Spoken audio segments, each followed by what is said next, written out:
projeto de lei do novo ensino médio deve ser votado no Senado ainda neste mês. E sobre esse assunto, a gente conversa agora com o Wilson Victório Rodrigues, que é conselheiro estadual de educação e diretor da Faculdade do Comércio, a quem agradeço muito a participação nessa tarde de domingo. Wilson, boa tarde. Lília, boa tarde. Me coloco à inteira disposição sua e do seu público para a gente falar um pouquinho sobre a importante reforma do ensino médio, ora em curso no Congresso Nacional. A expectativa, né, Wilson, é se realmente isso vai avançar em ano eleitoral, porque já vem se falando sobre isso há algum tempo. Me parece que a reforma que foi aprovada em 2017 foi suspensa no atual governo.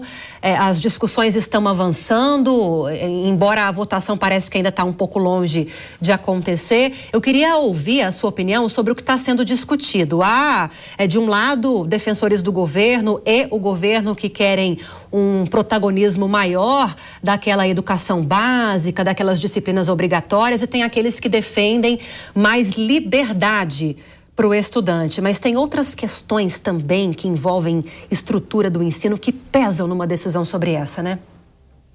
Perfeito, Lília. Na verdade, está prevista para ser votada a reforma do ensino médio no Senado Federal agora em abril, tá? Ela já foi votada na Câmara em março, foi aprovado, o texto foi aprovado. Infelizmente, na minha visão enquanto educador, um texto que promove um retrocesso, tá? E agora ela seguiu para o Senado Federal, caiu sob a relatoria da senadora Dorinha, e a expectativa é de que ela seja votada ainda em abril. Como eu disse, Lília, eu realmente acho que houve um retrocesso. Eu vou explicar por quê. O ensino médio brasileiro, ele possui uma carga horária de 3.000 horas, uma carga horária total. Em 2017, quando houve a reforma do ensino médio no governo Temer, e naquela altura o ministro da Educação era o Mendonça Filho, que hoje é deputado federal e foi o relator desta presente reforma, pretendeu-se promover o encontro do jovem estudante do ensino médio com a sua vocação. E por que isso? Porque, de fato, se percebe que a evasão no ensino médio, o rendimento escolar são muito altos, né? Então, para que justamente nós conseguíssemos criar um ensino médio muito mais atrativo, que tivesse muito mais, que promovesse o engajamento do jovem com a sua carreira, com o seu projeto de vida, com aquilo que de fato é a sua área de interesse, é que houve essa reforma em 2017. E aí criou-se aquilo que se chama de itinerário formativo, os itinerários formativos, que são justamente aquelas áreas de interesse que o jovem elegeria, que o estudante elegeria para seguir o seu percurso formativo, certo?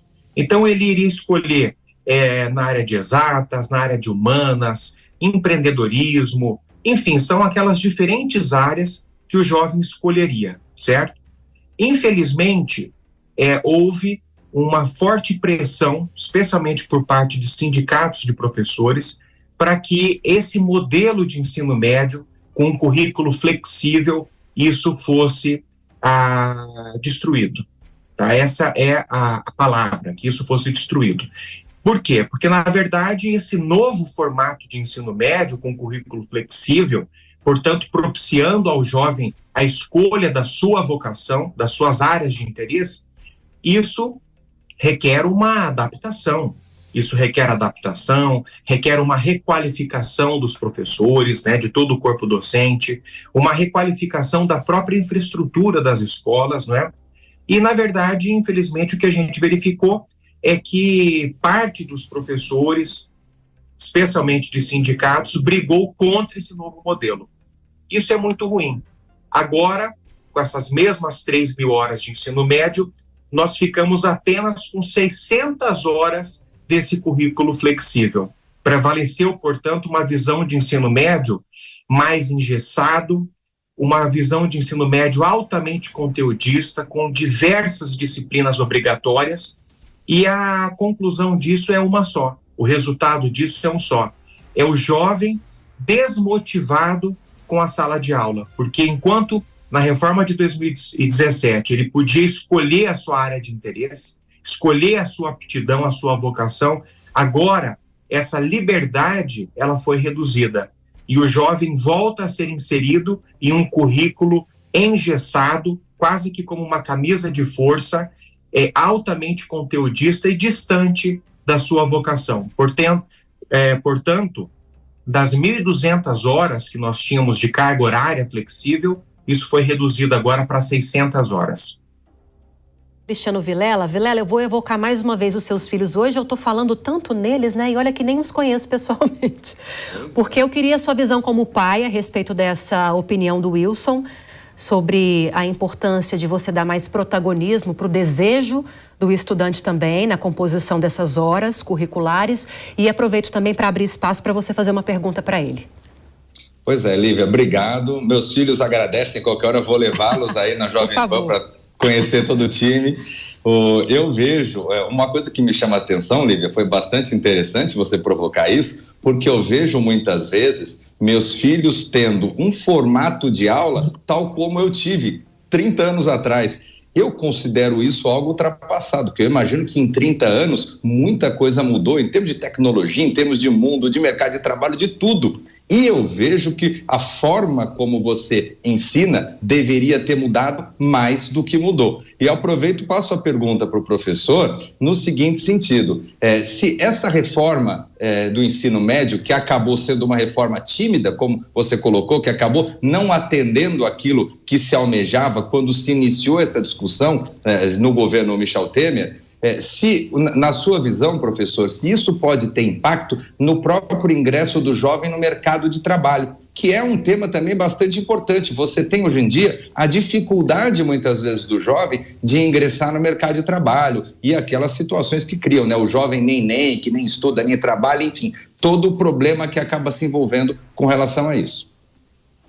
Perfeito. A sua pergunta é excelente e, na verdade, sim, isso impacta com certeza o ingresso do jovem no mercado de trabalho, justamente porque o ensino médio, ele deve servir como uma ponte para esse jovem ingressar no mercado de trabalho, certo? A gente não pode insistir num modelo educacional que obrigue o jovem a ingressar no ensino superior para estar preparado para o mercado de trabalho. Isso é um equívoco. O ensino médio ele já tem de preparar o jovem para essa realidade profissional. Ora, o que se pretendeu em 2017 no governo Temer, tendo naquela altura o ministro Mendonça Filho como ministro da Educação, né, e o senador Pedro Chaves, um grande educador, relatando a reforma no Senado Federal, era justamente isso. Eles verificaram que os países desenvolvidos estão fazendo, Finlândia, Alemanha, Canadá, Coreia do Sul, e eles verificaram o seguinte, que esses países desenvolvidos, que possuem uma produtividade de trabalho enorme, eles já encaram o ensino médio como o momento, a etapa educacional crucial para esse jovem se qualificar para o mercado de trabalho. E fazer isso como? Justamente transformando o ensino médio em algo em que o jovem já conheça, já encontre ali a sua vocação, escolhendo a sua área de interesse, justamente a sua aptidão, não é? Então, quando nós regredimos ao ensino médio, que impõe a esse jovem uma carga horária completamente engessada, que asfixia justamente a criatividade desse jovem, a aptidão desse jovem, isso, evidentemente, que impacta diretamente o ingresso desse jovem no mercado de trabalho. Queria agradecer a sua participação, o Wilson Victório Rodrigues, conselheiro estadual da Educação e também diretor da Faculdade do Comércio, que disponibilizou um pouquinho da tarde de domingo para falar com a gente. A gente vai seguir acompanhando esse assunto e acredito que mais adiante a gente volta a se falar. Wilson, bom domingo e obrigada. Lília, muito obrigado pela oportunidade, pelas perguntas e fico à inteira disposição da Jovem Pan hoje e sempre. Um forte abraço, excelente domingo. Um abraço.